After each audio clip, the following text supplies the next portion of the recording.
Please, for the love of God, nail your attention and intention to the body in the present moment. Don't worry. When you're grounded in sensation, ego will eventually go quiet.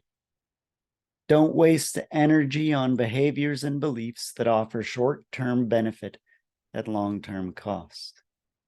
Anything that divides the human family so that individuals can get an elitism fix is a tremendous drain on the part of you that's quiet and buoyed up by life alone. Everything driven by ego energy leaves anxiety in its wake. The stimulus response loops of fulfilled desire are certain to create attachments if you leave no room between them. The rough part is this: if you can hear this, you can't unhear it. Egotism is nothing but an originally helpful cocktail of brain chemicals that's long since costed more than we can afford. To those who can accept that the Lord God has opened the ear of all flesh, serenity depends on skillful use of what energy we have available, and you and I are on the hook for ideals and behaviors that forge our present moment into tiny little unmanageable hells. Existence is a position of tension, to be sure, but even between the armies of Egypt and the Red Sea, Israel heard, God himself will fight for you. You have only to keep still. The same is said to you and I. Existence is a hustle, but one which it is entirely possible to rest.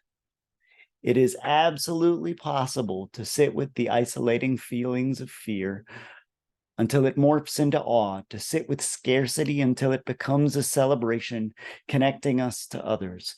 No, not only is it possible, it's a lesson that our entire body cries out to learn. The moment is teaching us to bear our aversions, to let go of our attractions, and to give up the self that's so morbidly invested in it all. Meanwhile, the nervous system learns that labeling sensations doesn't help us accept them.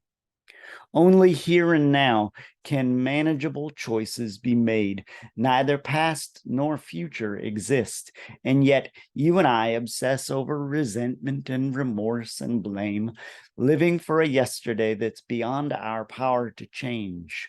We grasp at possibilities, elevating our expectations until all that's inevitable is their crushing disappointment.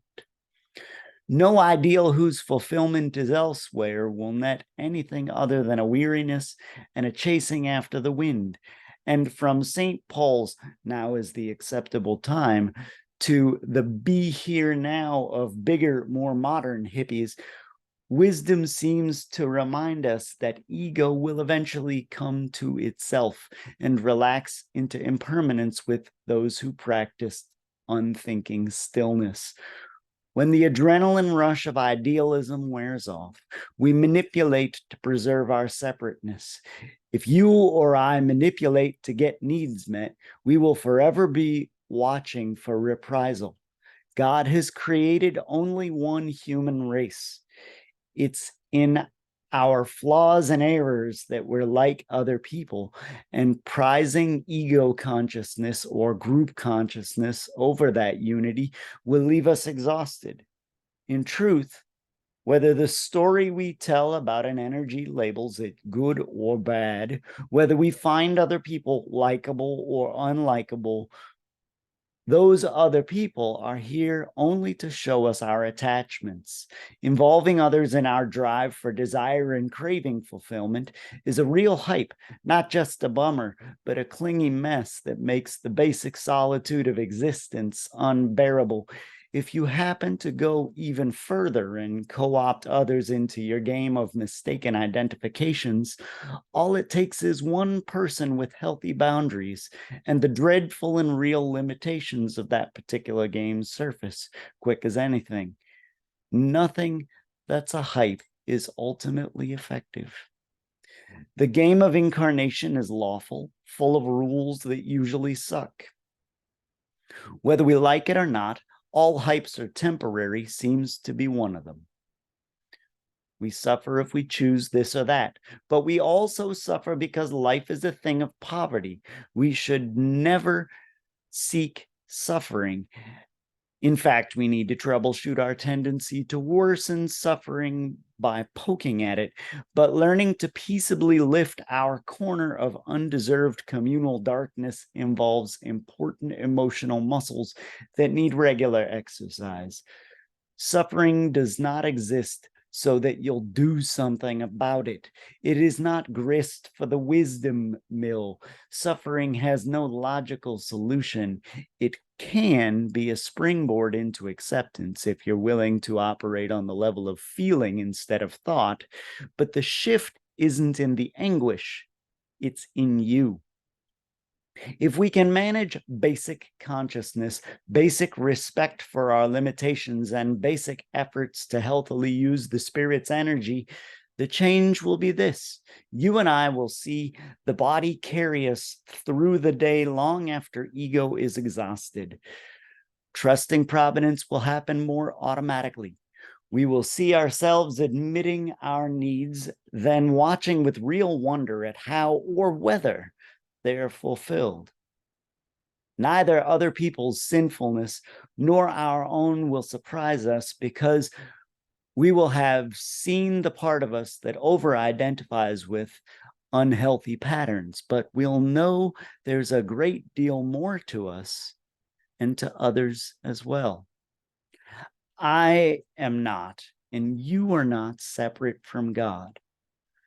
If God is leaving our needs and desires unfulfilled so that we'll look at our attachments, that may feel like he's absent. Take the time to learn to savor the unpleasantness of it. Health, though, entails asking whether we ourselves are actually the ones who, by being our egos, are not fully present. Like everyone on earth, you and I other our own darkness. I suppose that's okay, but it's also a manipulation bound by design to stop working so that we can learn to exist on the Spirit's subtler energies. We are both our darkness and the light that is in us. If we're caught up in how remarkable we are, reality will still be there when you and I are done. You are everything and nothing. So am I.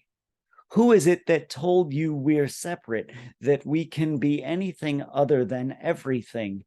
In the light of the Trinity within, humility is possible.